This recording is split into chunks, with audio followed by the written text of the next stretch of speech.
Hello, ladies and gents!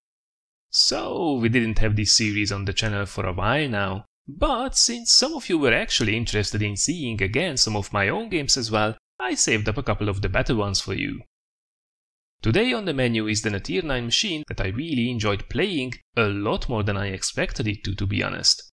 It's of course the T30, tier 9 American tank destroyer with a typical American heavy tank layout and a really big gun. Let's ace this beauty then. Alright, so here we are in the T30, this time around in a standard battle on good old Swamp. Now probably you already noticed, but this is actually a slightly older replay back from patch 9.17.1, as I actually finished the T30 grind already, which I did when the E4 was top of the tree a while ago, taking advantage of those lovely discounts to get myself a brand new tier 10 tank destroyer. I have to say, while grinding through the T30, I had one hell of a time with this machine. It was actually kinda surprising. I didn't expect it to be a fun grind at all when I was looking at the statistics. Although I have to say already its predecessor, the T28 prototype, was a pleasant surprise as well. The gun on that thing is absolutely gorgeous, and if you enjoy the gun on the T28 prototype, you will absolutely love it on the T30.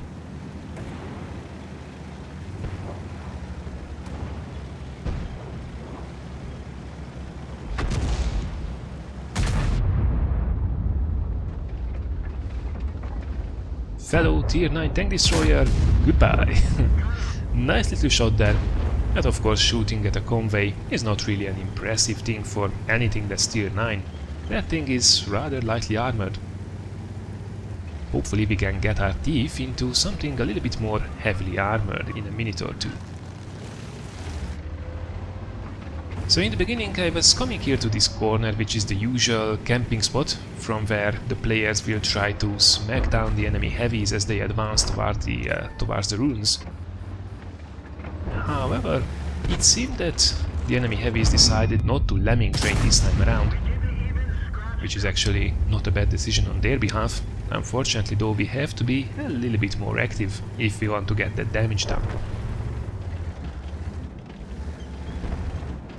Now this little rubble here should give us ample cover, so we can cover our lower plates and basically our whole hull. The T30, as is usual with the American tanks, mostly the heavies. By the way, that was a lovely shot there, 882 damage into the cupola of the VK. Not bad at all.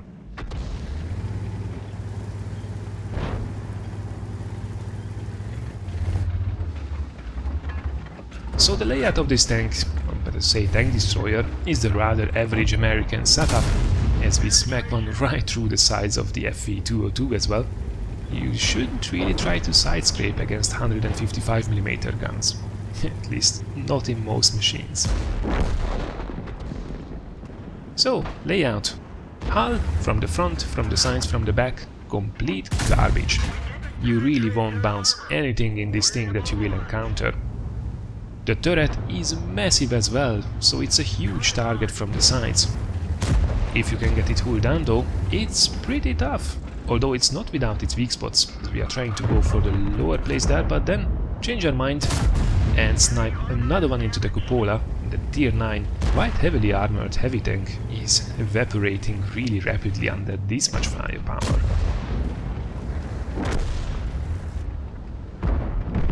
So the turret is not impenetrable. There is a glaring weak spot, which is actually the top part. Of course everybody can shoot at the cupola. However, if you are not using your gun depression, and that's a lovely care package from the unnerved artillery over the mountain. So if you are not using your gun depression, people can actually shoot the top of your turret, which has only 38mm of armor. So 120mm guns and above will simply overmatch the turret roof, which can get you in a lot of trouble.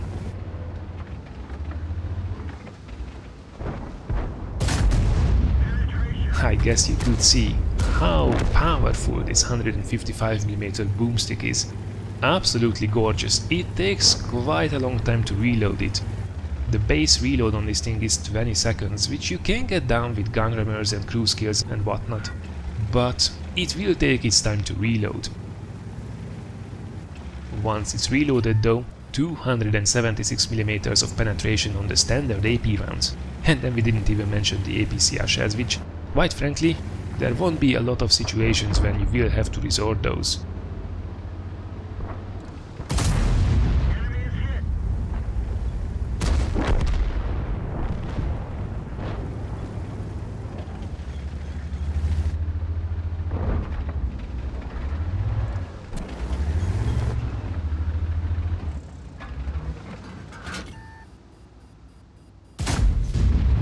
So far so good.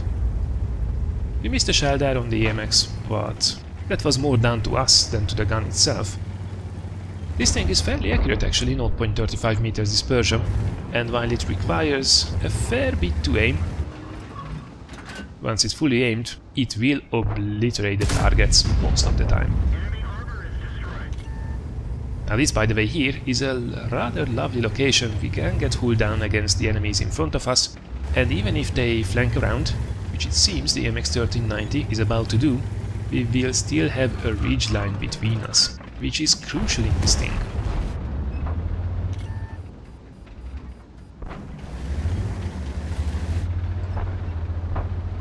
So yep, this thing is most certainly a ridgeline warrior. Oh, that was a really bad shot. Probably one of the first really bad shots of the game. Well, that's okay. There will be other opportunities we can cash in on.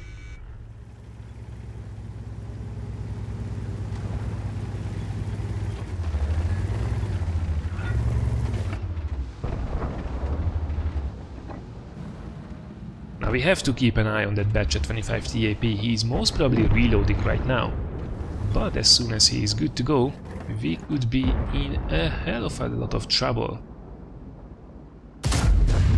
Oh, and that's really annoying, it goes straight into the tracks, not doing a single point of damage to that very dangerous tier 9 autoloader.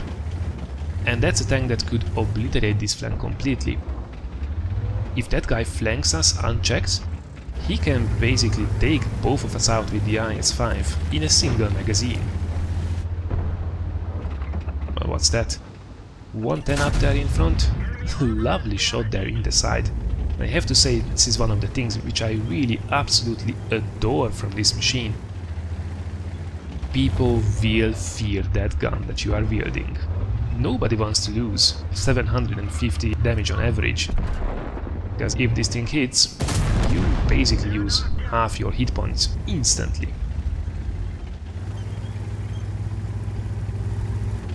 Alright, so there were a couple of cases when this match looked a little bit ugly. However, now we are more on the safer side, just making sure that the AMX-1390 can't get away, and now it's down to the artillery, who hopefully the defender can take care on the other side of the map, and this batch at 25 TAP, who still poses quite a bit of threat. IS-5 is a one-shot for that guy, has to roll a little bit high, but unfortunately he does. So now it's down to us. However, the batch at 25 TAP comes out once again, which is a huge mistake by him, and that allows us to take down a monster game in the lovely T30. So that was my ace in the T30, together with TD Mission 15 with honors for the T55A as an added bonus. Now this machine certainly might not be everyone's cup of tea, but if you don't mind the slowish pace of game, it's actually quite a fun thing to drive around, especially with that massive gun of yours that people will be afraid of. Looking at the team results, with well over 6000 damage and 5 kills, I think we can say that we rolled up the enemy team quite nicely. Now of course, without doubt, we were also in a pretty cool match for that. And finally, from the 16 shots fired in this entire match, we hit 14 of them. However, perhaps surprisingly, we only penetrated 11. Really, there is nothing more annoying than those tracking-only shots when you have such a long reload and such huge potential with every shell. Now at the same time, it's perhaps also interesting to mention that we did manage to block over 1600 damage, really without trying too hard. So that just shows you how good that turret really is if you can put yourself in a strong position. Alright, this was then, for a change, my own run in the T30, this ancient beast of a tank destroyer. I hope you did enjoy the video, and if you did, thanks a lot for giving it a like or sharing it, and by all means, do let me know if you would like to see some more of my games from time to time on the channel. As for the next videos, tomorrow it's time to finally have a Made in USA funny moment special, followed by a rather exciting moment on Thursday, unveiling those design tanker t-shirts I have been working on for so long. Don't worry though, I left them as reasonably priced as it gets. Thanks a lot for watching everyone, and I really look forward to seeing you again in one of the next videos.